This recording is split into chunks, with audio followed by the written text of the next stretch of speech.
Tifa mambo? Poa, vipi? Uko poa? Poa. Mbona kama mnyonge? Kuna baridi hapa nje. Sasa wiki nyelezi ulikuwa unajua kama kuna baridi ujipange ubebe sweta? Mimi sio mtu wa kutoka toka, kwa niko sijui. Uko poa lakini? Niko poa. Za masiku. Nzuri. Tulikomisi. Ndio nimerudi. Natamani nifahamu ilikuwa ni kero kiasi gani kwa mashabiki zako wakati ulivyokuwa upo kimya, walikuwa nakusumbua, mbona uonekani au na wenyewe walikuwa wameenjoy tu kuonekana kwako kwenye kazi? Walikuwa wananisumbua. Kuna ile nyimbo ya dunia. Nilijirekodi nikaposti. Mashabiki walipoona wakawa na comment, tumekumisi urudi bwana, mbona umepotea? Kwa walinimisi. Waambie kipi ambacho kilipelekea uwe kimya? Nilisafiri, nilikuwa na matatizo nyumbani kwetu mkoani. Kwa hiyo ilibidi niende. Na sasa uko fresh? Sasa hivi niko poa. Pole kwa matatizo. Asante. Kazi zinaendaje lakini? Na sanaa bado ipo hujasahau. Poa. Ujio wako kwenye tamthilia ya dunia uliingia ukiwa upo mgeni, kuna namna fulani ulikuwa umesahau vitu au ndo sanaa ipo kwenye damu kwa kitu ya kawaida tukaendelea pale ambapo ulipokuwa umeishia? Yaani unajua hata kama nilikuwa nina sanaa, ila wasanii waliokuwa mbele yangu na sehemu walizokuwa wanazicheza ilikuwa ni hatari. Kwa hata ukitaka kuingia ulikuwa, mfano kama mimi nilipokuwa naingia kwenye dunia lazima niwe na kitete kwamba Violet ameplay vizuri, amecheza vizuri, wakina Kase ukiangalia. Kwa lazima nilikuwa na kauoga fulani. Kama una hofu hivi uje watu wapya. Nilikuwa na kauoga. Ni lazima kwa sababu wenyewe umeona walipokuwa wanaitendea haki ile nandi sana walipokuwa wanaitendea haki. Yaani wakicheza wamecheza kweli, mpaka watu walikuwa wana comment kwamba wanajua. Mimi nilipoingia tu mara ya kwanza watu wakawa wanaongea, Latifa mbona kama amepoa, Latifa hivi na hivi na hivi. Ilikuwa inaniumiza lakini nilikuwa napambana ili na mimi nirudi kwenye ile stage ambayo nilikuwa nayo kwenye Ben 10. Sasa ulikuwa una maintain vipi hiyo situation ya watu kuona kwamba Latifa mbona kama amepoa na wingi wa wasanii wapya? Ulikuwa una maintain vipi hiyo hali? Unaumia lakini ndio hivyo, inabidi tu upambane. Maana hata nikikata tamaa mimi, wale ambao ni wageni watanizidi. Kwa watu lazima wataendelea kuniongelea, wataongea vibaya kwamba Latifa amepoa. Kwa hiyo ni lazima nipambane ili nifike pale ambapo napataka mimi na director anapotaka yeye. Maana director wetu sisi hataki vitu vibovu. Yaani akikudirect anataka ufanye sana. Yaani sio unafanya vile, yaani kama msanii chipukizi. Mfano kama mimi ndio nishacheza Ben 10. Nimekuja kwenye dunia, nianze kucheza tena kama msanii mgeni, hataki. Kwa hiyo lazima ufanye sana ili uonekane.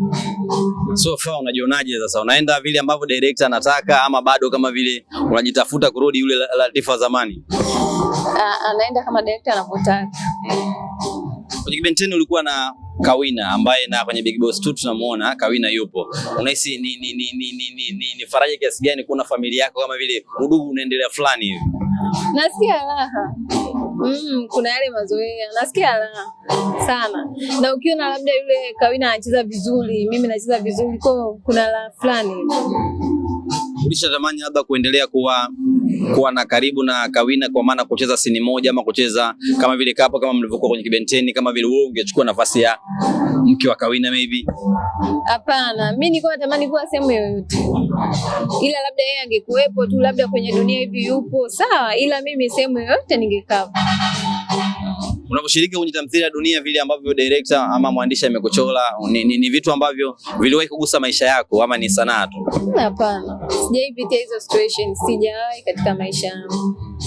Ni sanaa tu, unafikisha ujumbe. Unajua si watoto wa kike, unakuwa na mwanaume ambaye umpendi kwa ajili ya pesa zake, unatamani vijana wenzako lakini ndio inakuwa ngumu. Kwa hiyo ni ujumbe ambao unafikisha kwa wasichana wenzangu kwamba haya maisha ambayo tunayatamani yanakuwa yana mateso ndani yake. Kwa mtu inabidi ujipambanie mwenyewe, jitafute mwenyewe, utumie hela yako kwa furaha, kwa la. So kutegemea mababa wengine wagonjwa, wengine wana magundu, wanabeba malana huko, wanakuja kwa watoto wadogo. Hivyo, kwa ni ujumbe tu. Ila sikipitia hivyo vitu.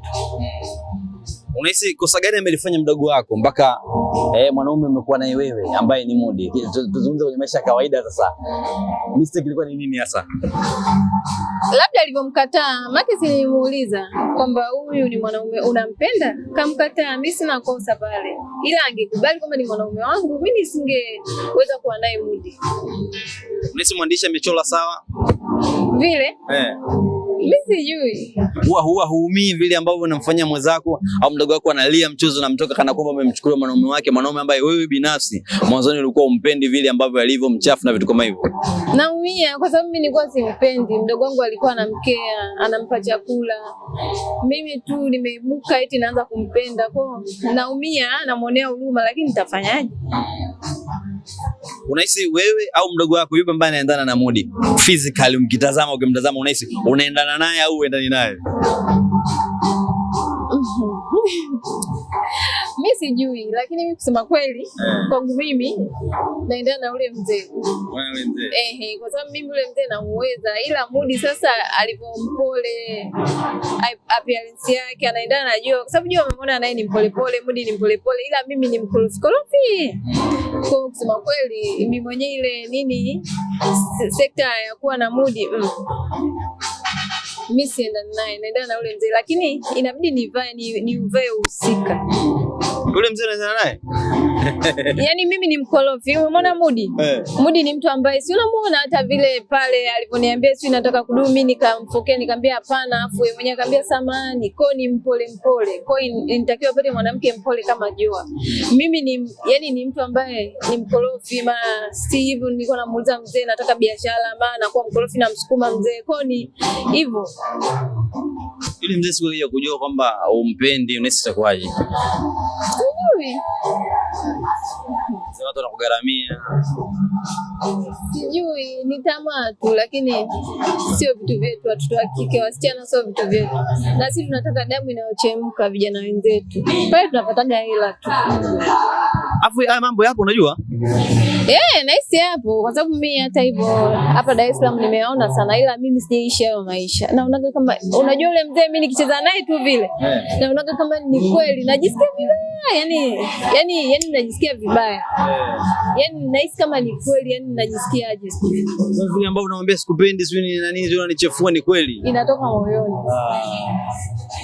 Wewe sasa mwenye akiona interview nimwambia kweli, nimwambia vipi amini. Mimi tunacheza hivi lakini najikuta kweli yani kama nakumchukia. Ni kweli yani nakuwa kama navaa usika wale wasichana ambao wanatembea na miji mizima na watu wazima kama vile. Kwa hiyo nauvaa, kwa hiyo najisikia vibaya, naona kama mbona kama wanateseka jamani.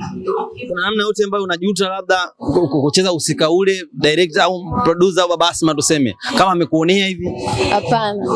Yani tena ndo naufurahia vibaya. Sijuti hata. Mbona unafurahia? Basi tu yani napenda, ila sema kwa mashabiki wanapokuona, unajua mashabiki wao wananipendi wanapokuona wanaona kama malaya, wanaona kama nalinga na wanaona kama ni msichana ambaye yani nimeshindikana. Kwa hivyo hata mtaani nikipita wananiambia mtu mdogo anatoka na lile jitu zima. Mungu ananiambia jamani, sisi ila ni sanaa tu, hamna bwana, nyinyi mnaongea mnafanya vitu vya kweli, mnajifanya mnazungumza. Kwa hiyo kitu mtaani watu wanajua ni kweli, lakini kiuhalisia kwenye maisha yangu hapana jamani. Mungu aniepishie, siwezi. Sasa unahisi ni maneno gani unaweza kuambia wasichana ambao wanaruka kama kile ambacho unakiigiza? Hawapendi wa damu za, yani vijana wenzao wanawapenda wazee kama vile? Mimi nilikuwa naambia wasichana wenzangu, yani ukitaka kuishi maisha ya furaha na amani, jipambanie, tafuta biashara ufanye. Lakini ukitegemea wazee, kwanza unakuwa hauna amani, hauna furaha, unakuwa kama yani umefungwa. Maana pale hata biashara siwezi kufunguliwa. Yule mzee anajua kabisa nikifungulia biashara ataenda kwa mwanaume mwingine. Kwa hiyo nilikuwa nawashauri wasichana wenzangu, jipambanieni, tafuteni biashara zenu mfanye. Wanaume hawa majitu mazima hawana maana kabisa. Wanapotezea tu muda, umri unaenda, unapotezewa muda, siku ya siku anarudi kwa mke wake, wewe upo tu unahangaika. Kwa hiyo inabidi tutafute type zetu, wanaume wetu, hata kama ukimkuta chini mkipambana wote sawa. Haya, asante. Haya.